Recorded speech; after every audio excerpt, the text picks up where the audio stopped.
Welcome everybody. This is Carrie and that's Rachel. And this is our first episode of Rise and Thrive. I did an introductory video a while back, but this is our first session on Rise and Thrive. Too many people out there, Rachel, are just surviving. And some haven't even got to that level of surviving. That's right. So what we're hoping to do is help them move forward past the surviving mode to where they can thrive. Yes. Everybody has a story, don't they? Everybody has a story. You have a story. I have a story, and I'd So we're gonna like let to you share it. with you guys my story. The reason behind our Rise and Thrive is because we are trying to help people survive loss, whether that's a loss of your family member, through suicide or cancer. We are all survivors of some kind of loss. And to give you guys a story about me and knowing my history, in 2018, August 21st, the most tragic thing happened to me and my family.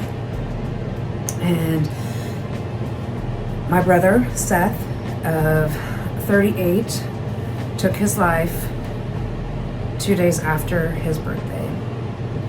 I was at work. I got a phone call from my mom, and I will never forget her voice and what she said. And what came after was me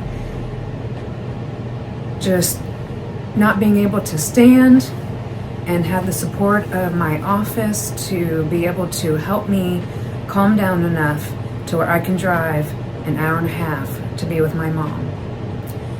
My mother and I didn't hear from Seth that day, and we were all very concerned. My mom took off work early that day, and she went out to my house and found my brother in the woods, and he had shot himself with a 9mm gun. Something that I suffered with that was that gun was my gun. And the guilt that I felt, not at that moment, but aftermath of having that gun available to him, knowing that he was struggling, but we were working through those things, and we had a plan, and we were going to get him through some of the things that were going on in his life at that point. When I heard that, it was an instant gut punch to me. And Seth was my best friend. He was the person that I could go to make me laugh and smile, and who was always giving me compliments and was always my cheerleader and defending me if anything needed to be defended.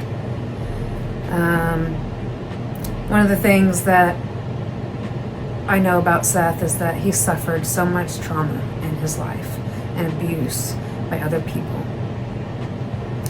He was a good-hearted person and got involved in drugs at a very young age. And drug introduction to him was done by a very close family member. And when that happened, that's when Seth's life changed. And he was no longer who he was supposed to be, because the drugs took over his life. In return, people took over his life because of the drugs and the need and the want to be accepted in this world. And Seth was tired. He was tired of the way people treated him. He was tired of just putting forth so much effort to just make it in the world and to build relationships with people. That was one of the things that was hard for Seth, was to build relationships with people. And when he did get sober, it took me walking away and not being a part of his life for a year. And that was one of the hardest things that I ever did. But one of the best things I did for him, because he was clean for 6 years of his life. And being clean as a drug addict was something that is challenging every day. And he struggled with friendships after that because he didn't have trust for people. He felt everybody that he was going to meet was going to put him in a position that he didn't know he was going to be able to say no to. So he was very lonely. He didn't have friends. He didn't have a girlfriend. He didn't have a wife. And he so desperately wanted to have a relationship with somebody. But he sacrificed that happiness out of fear. Fear of disappointing his family, fear of disappointing himself. And he didn't want to do that. And that's a huge burden to feel, to not disappoint the people that you love the most, but yet the people you hurt the most. Because we were always there to forgive him and help him. And, Seth just wanted acceptance. And people aren't always accepting of our stories, of our life. And instead they want to judge and tell you what you need to be doing, not how can I help you? Do you want to talk? And Seth didn't want to talk. And that was one of the things that I struggled with, was him trying to reach out, knowing that he had things that he needed to get off of his chest, to learn how to deal with and cope. Seth never learned coping skills. And one of those things that I pride myself in is being able to cope in life with the stressors that happen to me. And I don't let those things take over and consume my world. I feel like for him, acceptance meant sacrifice of who he wanted to be. And he didn't know how, because certain people never allowed Seth to be accepted or to feel like he could be that person on his own. And Seth was such a wonderful, kind person that he would give his last $10 to somebody, even if he did not have $10 left for himself. And one of the things that I found when I met up with my mom the day of that tragic accident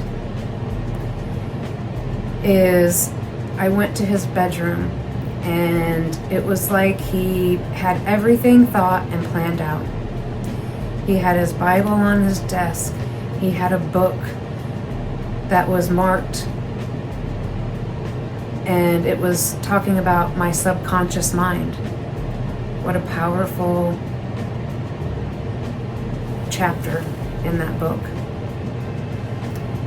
And in that, on top of that book, was his wallet. And Seth had $10 in his wallet, a $10 bill in his wallet. And that was always an ongoing conversation with him. I said, Seth, stop giving people your last $10 when you don't have $10 to yourself. So that $10 sits in a memory box that I have for my brother. That's something that I was able to do to help myself cope and to have something that I could go to in my time of need, where I needed to be lifted by his spirit, his laughter, his words.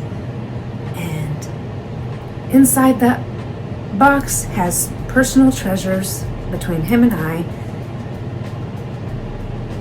that only I would get. Seth was loved by his family and by so many people, and he could not see that. Seth could not see his worth in this world. And I had so much guilt with the fact that I did not see the signs of what he was doing. And those signs were buying a kayak for my brother. He organized his room. He organized the shop. He planned things out. He gave away his precious things that he held dear to him.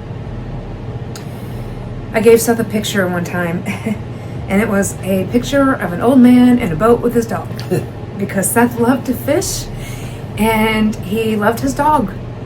And I said, this is going to be you, brother, one day with you and your dog out on the boat fishing.